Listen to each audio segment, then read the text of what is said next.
Hello students, आज का topic है refraction through convex surface for real image.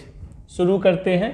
ये एयर, इसका रिफ्रैक्टिव इंडेक्स n1, ये रिफ्रैक्टेड मीडिया और इसका रिफ्रैक्टिव इंडेक्स n2।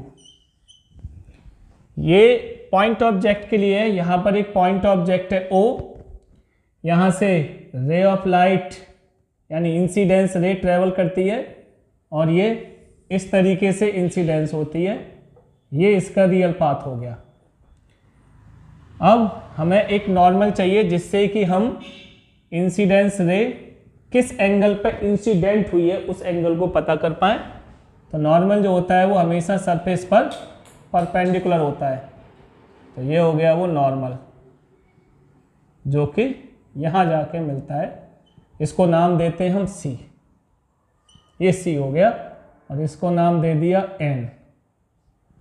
इंसिडेंस रे और नॉर्मल के बीच में एंगल बनता है एंगल ऑफ इंसिडेंस। ये ऑब्जेक्ट है, प्रिंसिपल एक्सिस के साथ एंगल बनाता है अल्फा।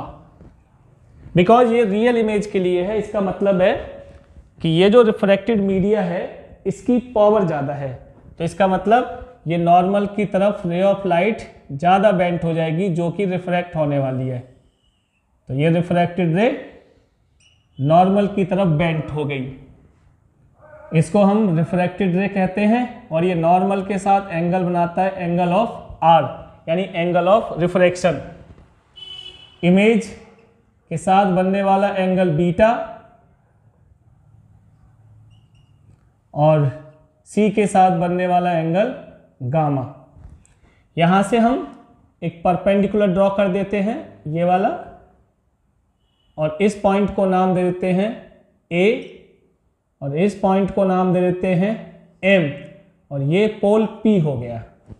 इस तरह से ये हमारा डायग्राम कंप्लीट हो गया। आगे बढ़ते हैं। According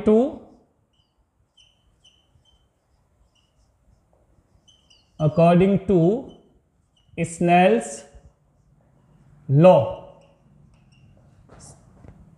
since angles are small, यदि एंगल स्मॉल है तो हम जानते हैं n1 sin I is equal n2 sin R। ये हो गया हमारा स्नेल्स लॉ और एंगल्स स्मॉल है इसीलिए हम इसको लिख सकते हैं n1 I is equal n2 R। और इस इक्वेशन को हम फर्स्ट कंसीडर कर लेते हैं कि ये फर्स्ट इक्वेशन है। अब हम यहाँ से देखते हैं और प्लेन ज्योमेट्री का यूज़ करते हैं। तो प्लेन ज्योमेट्री ये कहती है कि जो एक्सटीरियर एंगल होता है वो इंटीरियर एंगल के सम के इक्वल होता है। तो हमने यहाँ पे देखा इन ट्राइएंगल OAC,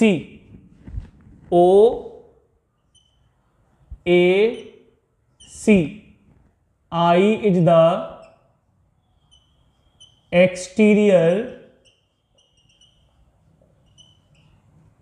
एंगल और according to plane geometry I sum होगा इंटीरियर एंगल के। So I is equal alpha plus gamma. ये I की वैल्यू निकल आई। इसी तरह से इन ट्राइएंगल CAI, ये वाला CAI, अब CAI में हम देखते हैं गामा एक्सटीरियर एंगल है। Gamma is the exterior angle और gamma is the sum of interior angle यानी R plus beta is equal gamma और R is equal gamma minus beta. Put values of I and R in equation first. अब इन values को हम equation first में put करते हैं और देखते हैं N1 और I की जगह alpha plus gamma is equal N2 और R की जगह गामा माइनस बीटा। अब N1 का मल्टीप्लाई कर देते हैं। सो N1 alpha plus N1 gamma is equal N2 gamma minus N2 beta. अब बीटा को इधर ले आते हैं, गामा को इधर ले आते हैं। सो N1 अल्फा माइनस से इधर आके ये प्लस आ जाएगा N2 बीटा और ये आ जाएगा N2 गामा और ये इधर जाएगा तो माइनस का N1 गामा। अब इसके बाद यहाँ से गामा कॉमन है तो हम बोल सकते हैं N1 alpha plus N2 beta is equal gamma is common here in bracket N2 minus N1 और we give the name of this equation second, यानी ये सेकंड इक्वेशन बन गया हमारा। अब इसके बाद फिर से हम इस डायग्राम का यूज करते हैं। Now we want the values of alpha beta and gamma. अब हमको अल्फा बीटा और गामा की वैल्यू मिल जाए तो हमारा काम खत्म हो जाएगा।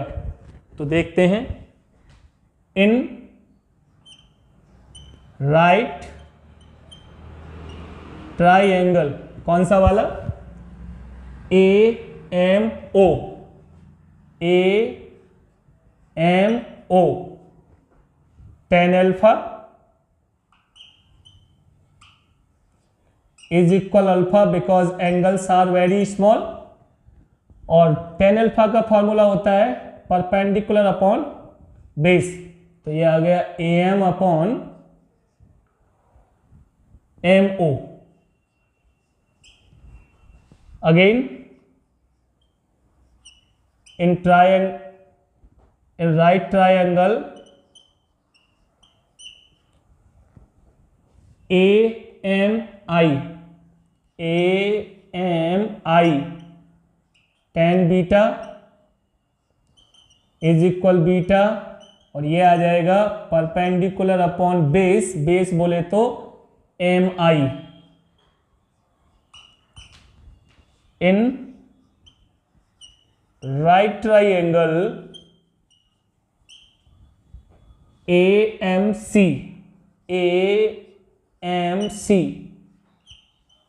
tan gamma is equal gamma perpendicular AM upon MC. These are the values. So put the values, put the values of alpha comma beta and gamma in equation second. We got, अब हम second equation को rewrite करते हैं with values of alpha beta and gamma. So अभी इसको rough कर लेते हैं।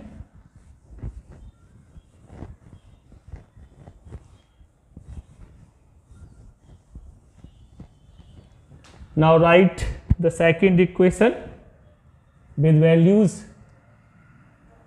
n1, अब अल्फा की जगह AM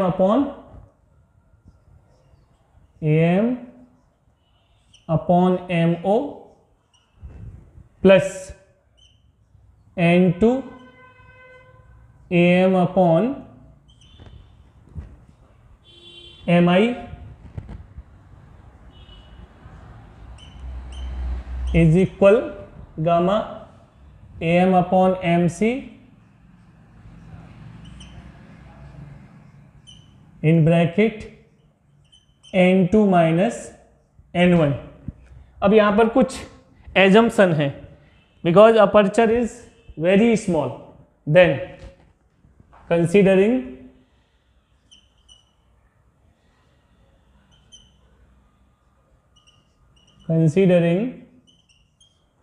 aperture is very small, and in other language we say that P is close to M. P is close to M. So हम ऐसा कह सकते हैं जो MO है, MO ये अप्रॉक्सीमेट इक्वल है PO, कॉमा ऐसे ही MI, और ये भी अप्रॉक्सीमेट इक्वल है PI एंड MC, और ये इक्वल है PC। और these values according to diagram all the distance are measured from pole P, और हम इन सभी डिस्टेंस को पोल P से मेजर करते हैं। तो O से लेके P तक का distance object distance U, O से लेके C तक का distance radius of curvature R, और P से लेकर के इमेज तक का डिस्टेंस बोले तो इमेज डिस्टेंस, और ये हो गया V। अब इन वैल्यूज़ को हम लगाएंगे साइन कन्वेंशन के साथ। तो हम देखते हैं कि जो ऑब्जेक्ट डिस्टेंस है ये इंसिडेंस रे के अपोजिट है, इसलिए माइनस का हो जाएगा। यहाँ पे जो रेडियस ऑफ कर्वेचर R है ये अलोंग्स टू द इंसिडेंस रे है, ये पॉजिटिव। इसी तरह से इमेज डिस्टेंस भी इंसिडेंस रे के अलोंग्स है, ये भी हो जाएगा पॉजिटिव। तो रीराइट इक्वेशन थर्ड, इसको मैं इक्वेशन थर्ड मान लेता हूं। रीराइट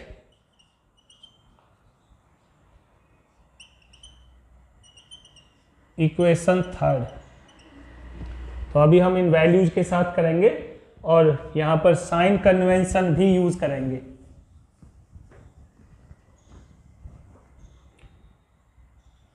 N1 और AM को मैं पहले से ही कॉमन ले रहा हूं, सो यहां पर मैंने AM कॉमन ले लिया, इसमें भी A1 इसमें भी AM, तो कॉमन ले रहा हूं मैं। ब्रैकेट में बचेगा N1 upon minus U plus N2 upon V is equal AM upon और MC की जगह R इन ब्रैकेट N2 माइनस N1। अब ये AM से AM कट हो गया, इसको हम एक्सचेंज कर सकते हैं। तो N2 अपॉन V माइनस